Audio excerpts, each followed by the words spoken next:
ብዙ ተማሪዎች ይህንን ይጠይቃሉ። በዚህ ሰዓት ዩኒቨርሲቲ መግባት ለምን ያስፈልጋል? በባለፈም ትምህርት ሚኒስትሩ ፕሮፌሰር ብርሃኑ ነጋ ሲናገሩ ነበር። በእርግጥ ስኬታማ ህይወት ለመምራት ዲግሪ፣ ማስተር ወይም ፒኤችዲ አያስፈልግም ሲሉ ነበር። አንዳንዶች ዩኒቨርሲቲ መግባት ቢያንስ 4 ዓመት ህይወትን አቃጥሎ መውጣት ነው። አንዳንዶች ደግሞ ብቸኛው የስኬት መንገድ ዩኒቨርሲቲ ገብቶ መማር ነው ይላሉ። እንደምታውቁት እኔ ዩኒቨርሲቲ ነው ማስተምረው። ኖርማሊ ጎበዝ ተማሪ ነበርኩኝ።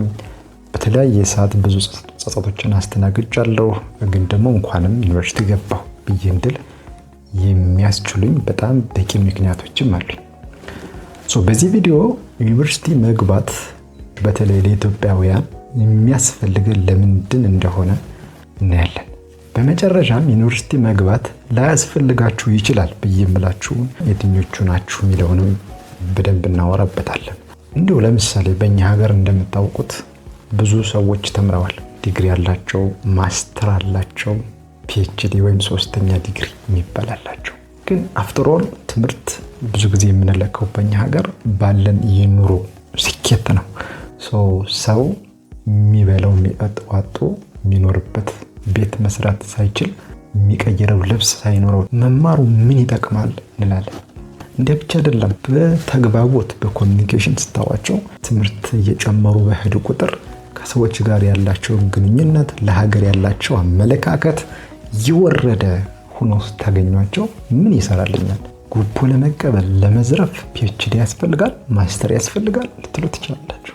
ያንን ስታው ኖርማሊ ዲሞቲቬትድ ወይም ፍላጎት ላይኖራቸው ይችላል ዩኒቨርሲቲ ለመግባት። ስለዚህ ዩኒቨርሲቲ ከምገባ ዋይኖት እየሰራሁ ያለሁትን ስራ ለምን አልሰራም በደንብ ትሉ ይሆናል። ለፈተና ለመዘጋጀትም ወደፊት ተስፋ ለማድረግም ለመሆኑ ዩኒቨርሲቲ መግባት የሚያስፈልገው ለምንድን ነው? ስራ ባይኖር ከዚህ በፊት ዩኒቨርሲቲ ገብተው የተማሩ ሰዎች መልካም ምሳሌ የሆኑን ባይሆንም ዩኒቨርሲቲ መግባት ለምን ያስፈልጋል? በአንጻሩ ዩኒቨርሲቲ ሳይገቡ ወይም ገና ዩኒቨርሲቲ ያሉ በእኛም ሀገር ከኛም ሀገር ውጭ ያሉ ብዙ ሰዎች ተሳክቶላቸዋል። በጣም ዩኒቨርሲቲ ሳይገቡ በሚሰሯት ጥቂት የሶሻል ሚዲያ ማኔጅመንት ወይ ደግሞ ሌሎች የግራፊክስ ሪሌትድ ስራዎች ሰዎች ጥቂት ሎጎ በመስራት ሚሊየንስ ይከፈላቸው ይሆናል።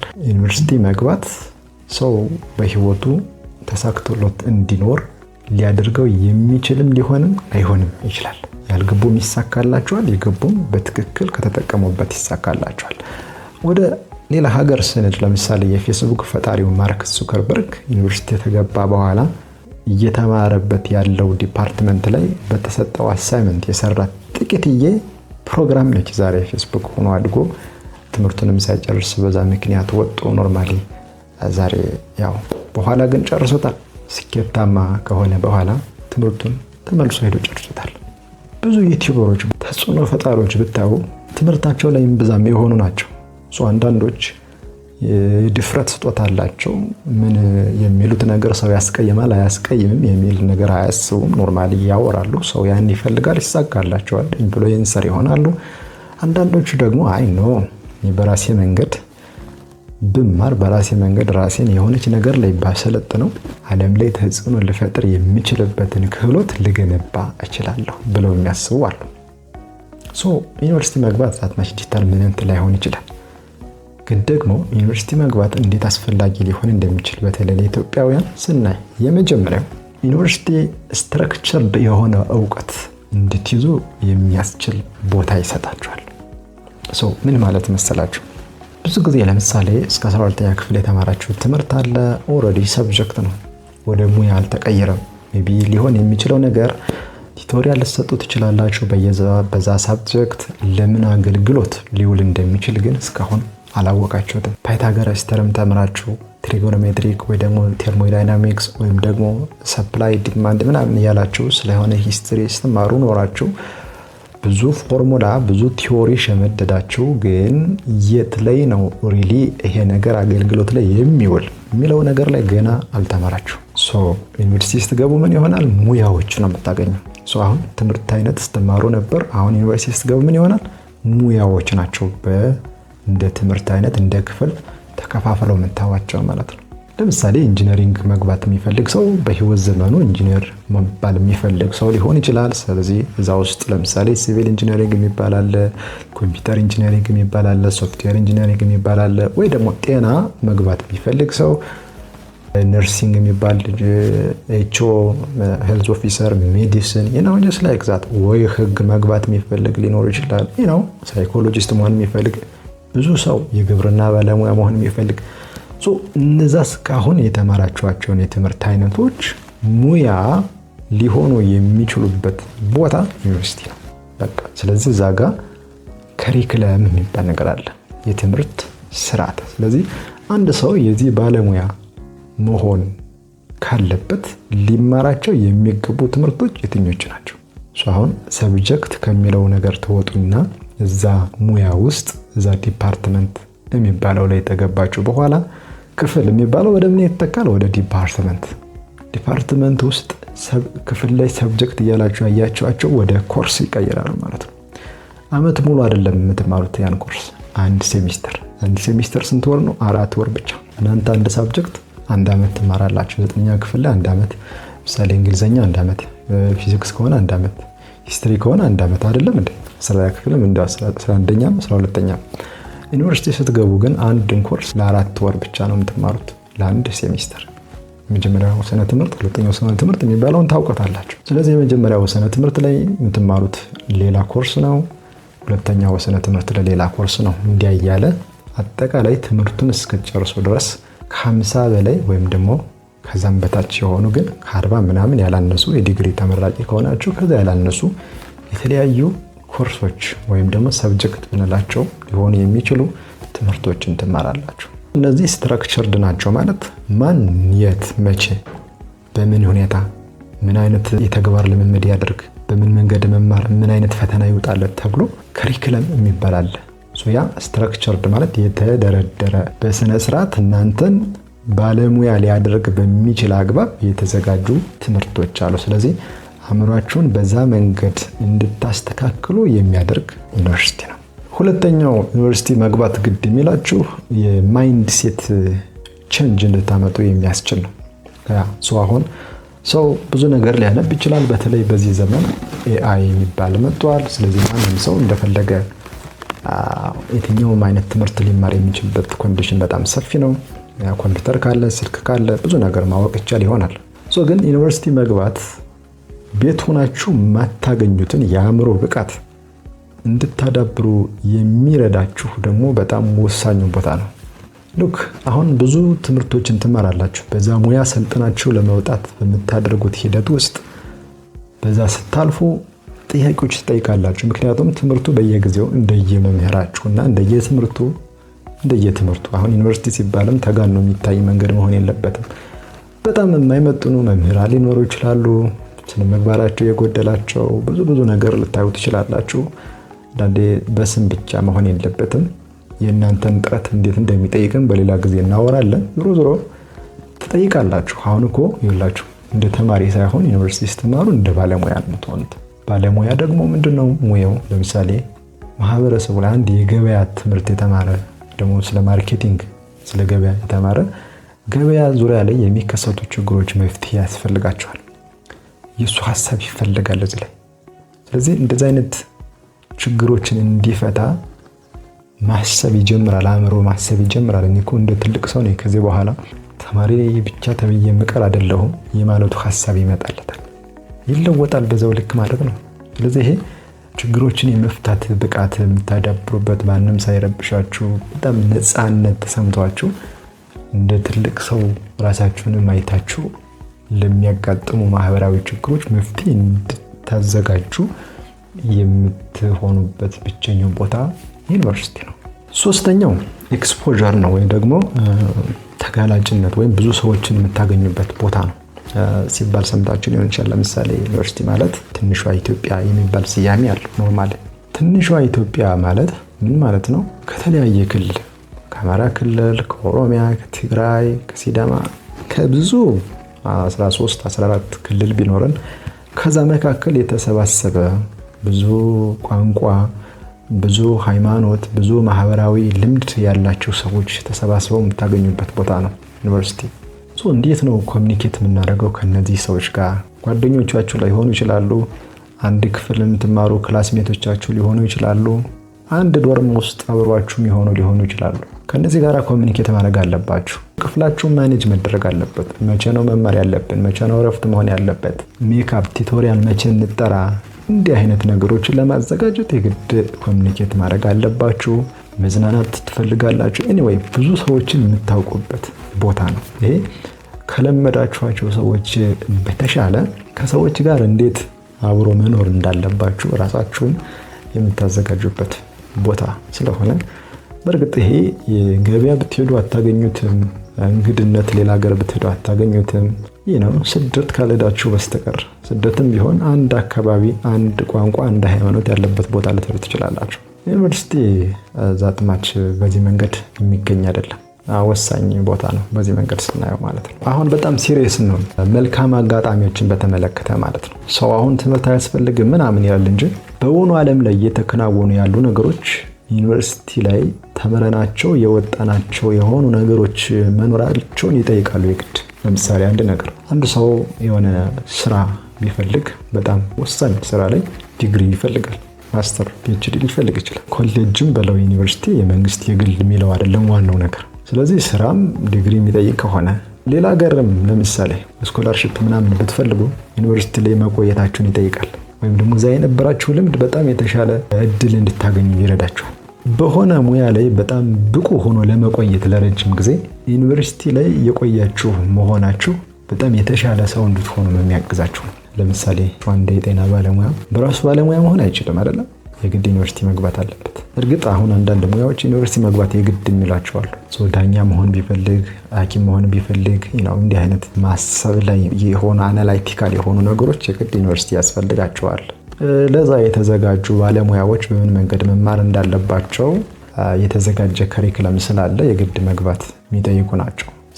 ከዚህ አንጻር ስታዩት ዩኒቨርሲቲ መግባት በዚህ አካዳሚክ ሙያ ማለፍ የግድ የሚሉ የውኑ ዓለም ስራዎች መገኘት የሚችሉት በዚህ ስለሆነ ይሄ እንድትገቡ ያስገድዳችኋል ማለት ነው። ይህን ስላችሁ ዩኒቨርሲቲ መግባት የስኬታችሁ ዋና መተንበያ ነው ማለት አይደለም። ግን የተሻሉ አማራጮች፣ የተሻለ ኦፖርቹኒቲ ለማግኘት የግድ ዩኒቨርሲቲ መግባት ደግሞ አስፈላጊ ነው። ኦኬ፣ ሌላው ዩኒቨርሲቲ መግባት የግድ የሚለው ፎር ኔትወርኪንግ ነው። ያ ማለት እንግዲህ ክላስ አብረዋቸው የተማሩ ሰዎች ነገ የራሳቸው ቢዝነስ ይኖራቸዋል። የሆነ ቦታ ላይ ባለሙያዎች ሊሆኑ ይችላሉ። በዛው አጋጣሚ ደንበኛ ወይም ደግሞ የነገ የንግድ አጋር፣ የነገ የሙያ አጋር ልታገኙ ትችላላችሁ። አንዱ እንዲህ አይነት ኤሪያዎች ሜቢ መምህራን ራሱ ማግኘት፣ በተለያየ የሙያ ቆይታ ውስጥ ያሉ ሰዎችን ማግኘት፣ ነገ ከነሱ ጋር አብራችሁ እንድትሰሩ የሚያስችላችሁ ቦታ ነው ኔትወርኪንግ ማለት ነው። ሰዎችን ለመተዋወቅ ብዙ ጊዜ ስራ የሚሰራው እንዲሁም ኔትወርኪንግ የሚባል ነገር አለ። ሰዎች የንግዳቸው ወይም የቢዝነሳቸው ትርፍ የሚመሰረተው በሚያውቋቸው ሰዎች ልክ ነው የሚባል አንደርስታንዲንግ አለ። ምናልባት ያ ሁልጊዜ ይሰራል አይሰራም የሚለው ሌላ የፍልስፍና አካሄድ የሚጠይቅ ቢሆንም ግን አንዱ ሰዎችን ማወቅ ወይም ደንበኛ ማፍራት የሚጀምረው ከምናውቃቸው ሰዎች ሊሆን እንደሚችል ግን እርግጠኛ የሚያደርጉ ነገሮች ሰፊ ናቸው። ሌላው ዩኒቨርሲቲ መግባት በጣም ወሳኝ የሚያደርገው ምንድነው? በጣም አንዳንድ ክህሎቶች አሉ ዩኒቨርሲቲ የግድ የሚላቸው። ለምሳሌ የፕሬዘንቴሽን ክህሎት፣ የሆነ ሀሳብ በሰዎች ፊት ማቅረብ ማለት ነው። ፕሬዘንት የማድረግ ብቃት እንዲኖራችሁ። ሪሰርች ስኪልስ ሌላው ነው። መመራመር፣ አሁን ሳይንቲስት ሲባል ሰምታችኋል። ሳይንቲስት ለመሆን የግድ ሳይንቲፊካሊ ፕሩቭን በተደረገው ወይ ማለፍን ይጠይቃል። በእርግጥ ሰው በግሉ ምንም ያህል ቢመራመር ሳይንቲስት የከሌ ብሎ ለማለት በጣም ከባድ ድካም የሚያሳልፍ ይመስለኛል። ለምሳሌ ታላቁ ሊቅ ለምሳሌ አልበርት ኢንስታይን ምናልባት ዩኒቨርሲቲ የነበረው ኤክስፖዘር እንዲህ ነው የሚባል ነገር ባይሆንም እንዲሁም ትምህርት ቤት ገብቶ አይመጥነንም ተብሎ ተባሮ ታስታውሳላችሁ። እናቱ አስተምረው እንዲህ አይነት ልህቀት ላይ እንደደረሰ። ዞሮ ግን በአሁኑ ሰዓት 21st ሴንቸሪ የኮሚኒኬሽን፣ የሪሰርች፣ የክሪቲካል ቲንኪንግ ነገሮችን በጥልቀት እና በመረጃ ተመርክዞ የማሰብ እንዲህ አይነት ብቃቶች ዩኒቨርሲቲ ላይ እንድንቆይ ያስገድዳሉ የግድ እነዚያን ለማግኘት ማለት ነው። ምክንያቱም ሞር ክሪቲካል ቲንከር ምን ሆነው ሞር ችግሮች ባጋጠሙን ልክ ለነዛ መፍትሄ ለማግኘት ሰዎችን ለማሳመን በጣርነው ልክ ስለሆነ በዛው ሪሰርቸር እንሆናለን፣ ተመራማሪ እንሆናለን። ችግሮቻችንን በመረጃ ላይ ተመርኩዘን ወደ ለመፍታቱ እንደረደራለን። ስለዚህ ይሄ ነገር ዩኒቨርሲቲ ማግባት በጣም ወሳኝ ያደርገዋል ማለት ነው። ሌላው በጣም ብዙ ተማሪ ሚስ የሚያደርገው ነገር በአግባቡ አለመጠቀም አለ። ሰው በአግባቡ ከተጠቀመ ዩኒቨርሲቲን ከተራ ተመራቂ በላይ ሆኖ መውጣት ይችላል በነገራችን ላይ። ምክንያቱም ይኸውላችሁ አሁን ይሄ ቀረ የምትሉት ሀሳብ የለም። ምግባችሁን የሚያዘጋጅላችሁ አለ። ሰዓት ጠብቃችሁ መመገብ ብቻ ነው። ውሃ ሊኖር ይችላል። ሜቢ ይኖር ማለት አንችልም፣ ይኖራል። ስለዚህ ምን ትፈልጋላችሁ? ትማራላችሁ፣ ትጠጣላችሁ። ሃይማኖታዊ ቦታዎች ሊኖሩ ይችላሉ፣ ትሄዳላችሁ። አእምሯችሁን ፍሪ ታደርጋላችሁ። የስፖርት እንቅስቃሴ የምታደርጉባቸው ኤሪያዎች አሉ። ክላስ ውስጥ ትገባላችሁ። ይሄ ላይፍ የት ላይ ነው ቢልድ የምታደርጉት? ይሄን ቤተሰብ ላይ ይሄን ማድረግ ይቻላል ወይ? ደግሞ የራሳችሁ ምንም ያህል ቢዝነስ ቢኖራችሁ ይሄንን ነገር ማምጣት ይቻላል? በጣም አስቸጋሪ ነው። በደንብ የሚጠቀምበት ተማሪ ካለ ዩኒቨርሲቲ በጣም ኢንፍሉዌንሻል ሆናችሁ እንድትወጡ የሚያደርጋችሁ ነው ማለት ነው። አንድ ትልቅ እውነት አለ። ብዙ ጊዜ ተማሪዎች ክላስ ላይ ወደ ሙያን ዲፓርትመንት ይቀላቀላሉ፣ ክላስ ይገባሉ፣ ይወጣሉ፣ እስኪያልቅ ይቸኩላሉ። በጣም አሳሳቢ የሆነ ያለው ነገር አንዳንዴ ሙያዬንም እንደጠላ ከሚያደርጉ ነገሮች መካከል ሰነፍ ተማሪዎች ሲመጡ ማለት ነው። ክላስ ሳይኖር ደስ የሚላቸው ቶሎ እንዲያልቅ የሚፈልጉ ሳያውቁት የሚጠሉት ማለት ነው። ትምህርቱን ሳያውቁት የሚጠሉት ገና ሳይማሩ የሚሰለቹት እንዲህ አይነት ሰዎች ነገ ወጣው ጉቦኞች፣ ምክንያቱም ስኪሉ ክህሎት ስለሌላቸው ወደ ጉቦ ያመራሉ ማለት ነው። ማሰብ አይችሉም፣ ማሳመን ይከብዳቸዋል። ኖርማሊ ይሄ ተራ አካሄድ ነው የሚባል። ስለዚህ አሁን አጠቃቀም ወይም ደግሞ በምን መንገድ ያንን ዩኒቨርሲቲ ያን ቆይታችሁን በምን መንገድ ማሳመር እንዳለባችሁ መወሰን ማሰብ በጣም አስፈላጊ ነው። ዩኒቨርሲቲ መግባት እንዳልኳችሁ የስኬታችሁ ሀሁ አይደለም፣ ወይ ደግሞ የአልፋና ኦሜጋው አይደለም። ኖርማሊ እንደው እንደ ቻንስ ወይም ራሳችሁን እንድታዘጋጁ እዚያም በእርግጥም በአካልም በመንፈስም በስነ ልቦና ኦልሬዲ አድጋችሁ ነው የምትወጡት። 4 ዓመት ቀላል አይደለም። እድሜያችሁ ራሱ ሞሮፍ ገና እድገታችን ያልጨርሳችሁ ስለሆናችሁ ትልቅ ሰዎች ነው ሆናችሁ የምትወጡት ማለት ነው ሜቢ። ነገር ግን ያንኑ ነገር የተሻለ ለማድረግ ዝም ብሎ ክላስ ላይ አቴንድ ከማድረግ በዘለለ በየጊዜው የሚወጡ በተለይ አሁን ላይ ይውላችሁ ኮምፒውተር የማይወስድ ዲፓርትመንት የለም። ኤቭሪዋን ይወስዳል። የኢንተርኔት በሽ ነው። ኖርማል በቃ ኤቭሪቲንግ አለ። ግን ዩኒቨርሲቲም ገብታችሁ ቲክቶክ፣ ዩኒቨርሲቲም ገብታችሁ ሙዚቃ፣ ዩኒቨርሲቲም ገብታችሁ እንዲህ አይነት ሌሎች አይነት የፊልም ነገሮች ላይ ሞር ጊዜያችሁን የምታጠፉ ከሆነ ነገ ተመርቃችሁ ወይም ግድግዳ ላይ የሰቀላችሁትን ፎቶ ስታዩት ጸጸት ውስጥ ነው የምትገቡት ማለት ነው። የተሻለው ነገር ምንድነው? ነገ ከወጣው በኋላ ምን ልሰራ እንደምችል እያሰብኩኝ መማር ከሆነና በየጊዜው ማወቅ ያለብኝን ክህሎት እያወቅኩኝ መሄድ ከሆነ ዩኒቨርሲቲ እርግጥም ህይወቴን ሊቀይርልኝ የሚችል እውነተኛ ቦታ ይሆናል ማለት ነው። ኦኬ፣ አሁን ቅድም እንዳልኳቸው ዩኒቨርሲቲ ባይገቡ ብዬ የምላቸውም ደግሞ ዩኒቨርሲቲ መግባት ለነዚህ ሰዎች እንዲሁም የክሳራ ቦታቸው ሊሆን ይችላል ብዬ የምላቸው የትኞቹ ሰዎች እንደሆኑ ልንገራችሁ። ፌር መሆን ስላለብን ማለት ነው። በተለይ ነገሮችን በቀላሉ መረዳት የሚችሉ ልጆች ካሉ የሆነ ነገር ለማድረግ ምንም አይነት ረብሻ የማይረብሻቸው የማያናውጣቸው ካሰቡት ወደኋላ ወደ ቀኝ ወደ ግራ እንዳይሉ የሚያደርጋቸው የራሳቸው ዲሲፕሊን ያላቸው ልጆች ወይንም ደግሞ ነገ ምን መሆን እንደሚፈልጉ በግልጽ የታያቸውና ምናልባት እንግዲህ ፈጣሪያቸው ያመለከታቸው ልበላቸው። እንዴት ነው? ለምሳሌ አንድ በባለፈው አንድ የሚገርም ፌመስ ልጅ አለ አይደል? ኢንቬንሽን ላይ የሰራ ማለት ነው። ኢንቨንት ያደረገ የሆነ ቴክኖሎጂ ማለት ነው። የሆነ ማሽነሪ ምናምን ኢንቨንት ያደረገ ሰው አሁን ያ ሰው ዩኒቨርሲቲ ምንም ማተር ያደርግም ለዛ ሰው ብዙ ስፖንሰር ያገኛል። ኖርማሊ የራሱን ቢዝነስ የራሱን ድርጅት ይከፍታል ማለት ነው። ሰራተኞቹን ይቀጥራል ምናምን። ትምህርቱ ከዛ በኋላ የሚደርስ ነው። ባለበት ሄደውም ትምህርቱን የሚሰጡት ሰዎች ብዙ ናቸው። እነዚህ አይነት ሰዎች የራሳቸውን የነገ ራዕይ በግልጽ ዛሬ መጻፍ የጀመሩ ሰዎች፣ ያንን ኑሮ እየኖሩ ያሉ ሰዎች ዩኒቨርሲቲ መግባት ባልጠበቁት የህይወት መስመር እንዲሳፈሩ ነው የሚያደርጋቸው። ኢንቬንሽን ላይ ወይ የሆነ ፕሮግራሚንግ ከዚህ በፊት በሆነ ነገር ኤክስፖዝድ ሆናችሁ አውቃችሁ እየሰራችሁት ያለው ነገር ካለ፣ ችግርን ወደ መፍታት የሚሸጋገር ፈጠራ ካላችሁ፣ የፕሮቶታይፕ እዛ ጋር የደረሳችሁ ካላችሁ ዩኒቨርሲቲ ያው ምክንያቱም በአንድ የጨርሳችሁ እንድትወጡ ስለማያደርጋችሁ ልትረሱትና ሌላ የህይወት መስመር ውስጥ እንድትገቡ ስለሚያደርጋችሁ በጣም አደገኛ ቦታ ሊሆን ይችላል። ስለዚህ ያለ ዩኒቨርሲቲ ስኬታማ መሆን ይቻላል። አፍተር ኦል ሰው ሲኖር የሚያስፈልገው ነገር ምንድነው? ለምን ዓላማ መጣ ስንል ዩኒቨርሲቲ መማር ላይሆን ይችላል። ወይም ዩኒቨርሲቲ መማር የሰውነት ስነ ልቦናውን ዛትማች ብቸኛው መገንቢያ ቦታ ነው ብለን ማለትም የሚያስደፍረን ነገር ላይኖር ይችላል። ቀድማችሁ የነቃችሁ ካላችሁ የሆነ ነገር አንብባችሁ በቀላሉ መረዳት፣ በቀላሉ ባለሙያ መሆን፣ ሰዎች ሲሰሩ አይታችሁ እናንተ በቀላሉ መስራት የምትችሉ ከሆነ ዩኒቨርሲቲ አያስፈልግም። ለምን መሰላችሁ? ተጃጅላችሁ ነው የምትወጡት። ፍዝዝ ብላችሁ ያም ኮርስ ያመምር መጥቶ ይሄን አርግ ሲልህ አንደኛ ዓመት፣ ሁለተኛ ዓመት፣ ሶስተኛ ዓመት እየተባለ ስትጨርሱ ድረስ ኦልሬዲ የሌላችሁ ናችሁ ነው የምትወጡት ማለት ነው። በዚህ ብዙ ምስክሮችን ማቅረብ ይቻላል። ዩኒቨርሲቲ ሲገቡ በጣም ታፍ የነበሩ በተለይ እንዳልኳቸው 12ኛ ክፍል ላይ በገጠማቸው የሆነ የውጤት ትንሽ ችግር አልፈለጉት ቦታ ላይ ይገቡና በጣም ከባድ ያምሮ ውጥረት ያምሮ ቁስለት ውስጥ የሚገቡ ሰዎች ብዙ ናቸው።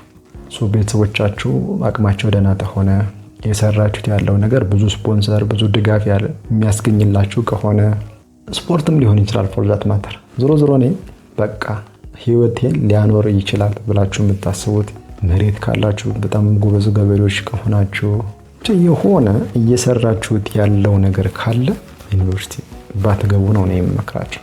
ስለማይቀርባችሁ ያ ይሄ የምንሸከመው ነገር ዛትማች ዜሮ ስለሆነ ባይዘው ይሄንን እምላችሁ ደስተኛ አልነበርኩም 12ኛ ክፍልን ሳልፍ ማለት ነው። የምፈልገውን ውጤት ስላላመጣሁኝ ተማርኩኝ፣ የሆነ ዲግሪ ተማርኩኝ ምናምን፣ ከዛም ማስተርስ ተማርኩኝ። ዞሮ ሳቲስፋይድ አይደለሁም። ለዚህ ያበቁኝ ነገሮች ላይ አውቄያቸዋለሁ። በእርግጥም ሳቲስፋይድ አለመሆኔ ጥሩ ነው አይደለም ብዬ ስመዝ ነው። ነገሮቹ ለምክንያት ይሆናሉ። የኔ ስንፍናም የኔ ጥንካሬም ለምክንያት ነበር።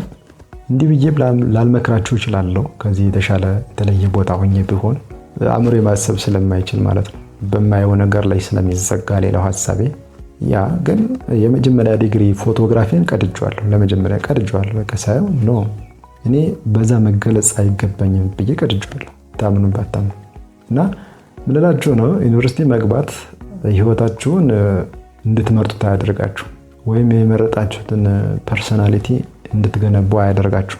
ግን እንደተባለው ሰው ሲኖር ለመጥፎ ወይ ደግሞ ውድቀት ብቻ አይኖረውም። አስቸጋሪ ነገር እንኳን ቢኖር ከዛ ትማሩበታላችሁ፣ ያስተምራችኋል። ቢያንስ ጥሩ ነገር ቢኖር ያስደስታችኋል፣ መጥፎ ነገር ቢገጥማችሁ ትማራላችሁ ከዛ ነገር። ስለዚህ የሚከስር ነገር የለም፣ የሚከስር ህይወት የለም። እንዲህ አይነት ልጆች ካላችሁ፣ ሀሳቡ ካላችሁ፣ ብቃቱ በዛ ልክ ዲሲፕሊኑ ካላችሁ እናንተ ከዚህ በፊት የሰሩትን ሰዎች ጠጋ ብሎ መስራት መልመድ ነው። ለምሳሌ አሁን ሰሞኑን እያየሁት ያለ ልጅ አለ ቪዲዮ ኤዲቲንግ በጣም አውትስታንዲንግ የሆነ ልጅ ኢን ሚሊየንስ እየሰራ ያለ ልጅ አሁን ላይ ማለት ነው። የሚታይ ነገር በቃ ዛት ማች አሁን ፎሬክስ ምናምን እያሉ ሰውን የቤቲንግ ምናምን በፒራሚዳል ሲስተም ሰዎችን የሚያጭበረብሩትን ይሄ ስልጠና ግዙ ምናምን የሚሉትን አይደለም። ወይም የዩኒቨርሲቲ ወድቀው አሁን ላይ የነሱን ኮርስ እየሸጡ ምናምን እንደዚህ አይደለም። የሚታይ ሀቅ የሚሰራ መክሊቱ ክህሎቱ በቃ ያ እንደሆነ የምትገመግሙት ልጅ ማለት ነው። በስራው የሚያሳይ ልጅ ኢን ሚሊየንስ እየሰራ ብዙ ቴሌቪዥኖች በሱ ሙያ ፌመስ የሆኑ ማለት ይቻላል። ገና ልጅ ነው። እኔ እጥፍ አድርጌ ነው እድሜ የምበልጠው እና ምላችሁ ፈልጌ ነው። አንዳንድ ጊዜ ሲፈጥራችሁ ብሩህ ያደርጋችኋል። በሆነ ኤሪያ ብሩህ ሆናችሁ አትቀጥሉም። የሚደግፋችሁ ቤተሰብ፣ የሚደግፋችሁ አካባቢ፣ የምትጨመሩበት ኢንቫይሮንመንት ላይ ሊያጠፋችሁ ይችላል። ያንን ብሩህ የሆነ አእምሮ ዲሞ ያደርጋችኋል ማለት ነው። እስክትነቁ ድረስ ጸጥ ብላችሁ ብዙ ጊዜ ያልፋችኋል። እናንተ እንዳልኳችሁ ጸጸት ውስጥ መግባት አያስፈልግም። ግን ጠጋ ብላችሁ ከዚህ በፊት ስራውን ካሰሩት ሰዎች የተሻለ ለመማር ጠጋ ማለት ያስፈልጋል። ያ ብቻ ነው እንጂ ዩኒቨርሲቲ መግባት አስፈላጊ አይደለም። ዩኒቨርሲቲ ልክ እንደ መሳሪያ አርጋችሁ ወይም ልክ እንደ እስክሪብቶ ልክ እንደ ደብተር አርጋችሁ ቆጠሩት። አስተማማኝ የስኬት ቦታ አይደለም፣ ኪሳራም አይደለም። የምትከስሩት ነገር የላችሁ። በጣም ወሳኙ ነገር እንዴት እንደምትጠቀሙበት ማሰብ ብቻ ነው። ያ በጣም ወሳኝ ቦታ ነው። አሁን የሆነ እየቆላችሁት ያለ የሆነ እሳት ላይ የሆነ የጋመ ነገር ላይ እየቆላችሁት ያለ ነገር እሳቱ እኮ ያነደዋል፣ ያበላሸዋል አይደል? ግን አያያዛችሁ እዛ እሳት ላይ አቆያያችሁ ነው የሚወስነው። ያ በደንብ ጣፋጭ ሆኖ እንዲበስል የምታደርጉትን ነገር ተተዋችሁት ዝም ብሎ እዛ ላይ ያራል፣ ይበላሻል። ያገላበጣችሁ ግን በስነ ስርዓት አጠቃቀሙን ከቻላችሁበት በጣም ቆንጆ ምግብ መስራት እንደሚቻል ሁሉ ዩኒቨርሲቲ ላይ ጥሩ ሰው የተሳካለት ሰው ሆኖ መውጣት ይቻላል። ብልሽት ያለ ድድብ ያለ ጅዝብ ያለ ሰው ሆኖ መውጣት ይቻላል። ማተሩ ዲግሪ ወይም ማስተር አይደለም። ብዙ ጀዝባ ዲግሪ ሆልደር፣ ብዙ ጀዝባ ማስተርስ፣ ብዙ ጀዝባ ፒኤችዲ ሆልደር አለ። አፍተር ኦል ፓስ ማርክ አይደል? ማስተርስን ብትሉ ፒኤችዲን ብትሉ እኮ ታዲያ ጂኒየሲቲ አይደለም። ፓስ ማርክ ማምጣት ቹን በቂ ነው።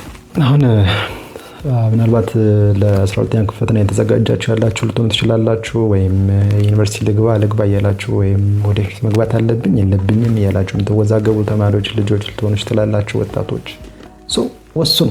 ያላችሁበትን ነገር ገምግሙ። መግባት አለብኝ የለብኝም፣ እንዲህ አይነት ሰው ነኝ ወይስ አይደለሁ የሚለውን ነገር ወስኑ። እዩ። የቤተሰቦቻችሁን አቅም፣ የሚደግፏችሁን ሰዎች መኖር አለመኖር አስቡ። በዛ መንገድ ወስኑ። ምንም የሚደግፋችሁ ሰው ከሌለ ምንም የሆነች ነገር ሰርታችሁ ስፖንሰር እየፈለጋችሁ ሰው እንዲያግዛችሁ በገንዘብ እና ያችን እንድታሳድጓት የምትፈልጉት ነገር ከሌለ የጀመራችሁት ስራ ከሌለ እና በጣም የሚስኪን የድሃ ልጆች ከሆናችሁ እባካችሁ ዩኒቨርሲቲ ግቡ፣ እንቅልፍ ተው፣ አንብቡ። ሰባተኛ ክፍል ላይ ያልተረዳችሁ 8ኛ ክፍል ላይ መረዳት አትችሉም። ሌላ ቶፒክ ነው። 9ኛ ክፍል ላይ እንደዚሁ 7ኛ ክፍል ያልተረዳችሁትን አትረዱትም። 10ኛ ክፍል ላይ 8ኛ ክፍል ያልተረዳችሁትን አትረዱትም።